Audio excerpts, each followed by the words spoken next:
नमस्कार, मैं ज्ञानेंद्र झा आपके सामने एक मोटिवेशनल वीडियोस की एक नई टॉपिक के साथ नई कड़ी में आपसे बात करते हुए मुझे बहुत सारी चीज़ों को सीखने को मिलता है और उसी से मैं समाज में एक अच्छा संदेश भी फैलाता हूँ, प्रसारित करता हूँ।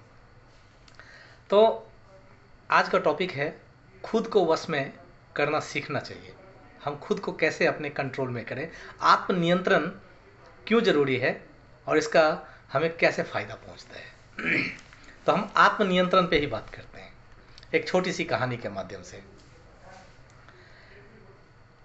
एक समय महात्मा बुद्ध एक शहर में प्रवास कर रहे थे। उनके साथ उनके शिष्य लोग भी थे। सभी कोई प्रवास के दौरान श्रमणिकाएँ जितने भी थे सब आपस में बातचीत करते थे। तो एक दिन उनके कुछ शिष्यों ने योजना बनाई कि शहर में भ्रमण किया जाए और भिक्षा प्राप्त किया जाए। तो इस योजना के तहत उनके कुछ शिष्य शहर में परिभ्रमण को निकले, घूमने को निकले और भिक्षा मांगने लगे।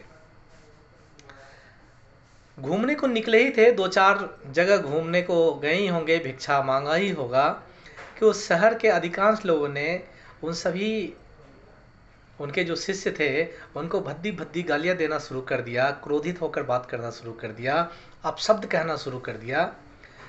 यह सारे अपशब्दों को सुनकर, गालियों को सुनकर महात्मा बुद्ध के जितने भी शिष्य थे बड़े लज्जित हो गए, शर्मिंदा हो गए और सोचने लगे कि हम लोग कहाँ आ गए हैं, जहाँ साधुओं की, जहाँ अच्छे पुरुषों की कोई कद्र नहीं, कोई वैल्यू नहीं, कोई सम्मान नहीं।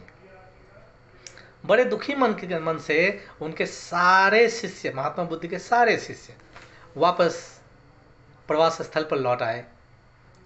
महात्मा बुद्ध ने सभी को जब खाली हाथ देखा, मन उदास देखा, विचलित देखा, तो मुस्कुरा कर पूछा, क्या हुआ, आप मायूस क्यों हैं, उदास क्यों हैं? तो शिष्यों ने बड़े दुखी मन से कहा कि प्रभु हमें यह जगह छोड़कर चले जाना चाहिए, यहाँ सम्मान नहीं, यहाँ के लोग बड़े गंदे हैं, बड़े निहायत बदतमीज हैं, भद्दी भद्दी गालियाँ देते हैं, अच्छा व्यवहार नहीं, अच्छा आचरण नहीं है। तो सम्मान बचाने के खातिर हमें इस जगह को छोड़कर चले जाना चाहिए। महात्मा बुद्ध सौम्यचित होकर मुस्कुराए। सारी बातों को सुनने के बाद उन्होंने कहा, किसी जगह को सिर्फ इसलिए छोड़ देना कि वहाँ के लोग अच्छे नहीं हैं, बुरा व्यवहार करते हैं, यह उचित नहीं है।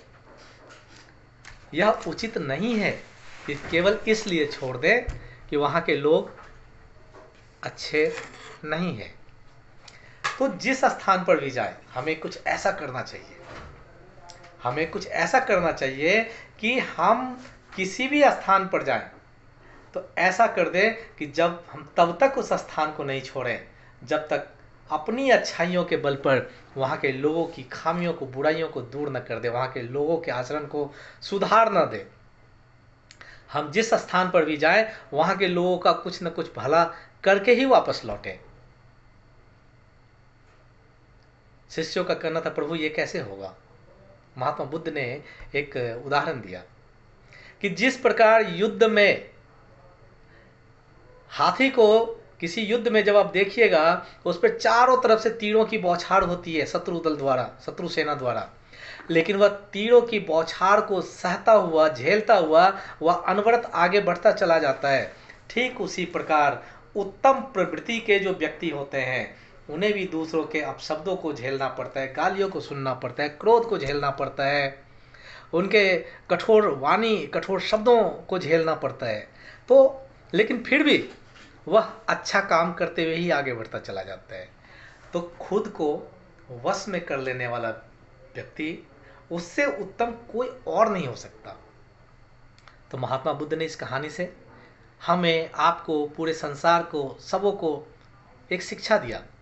अपने ऊपर आत्मनियंत्रण रखना सीखिए। जरूरी नहीं कि सामने वाला आपसे अच्छा बात करे, वो आपसे अपशब्द कहेगा, आप भावातिरेक में आप उसको अपशब्द नहीं बोल दीजिए, फिर आप में और उसमें क्या अंतर रहेगा?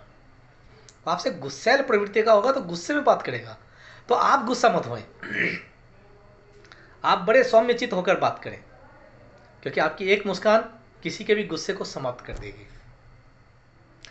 अगर आप गुस्से क्या के बदले में गुस्सा प्रकट करते हैं तो फिर ये तो हो गया कि जहर कोई दे तो जहर खिला दो।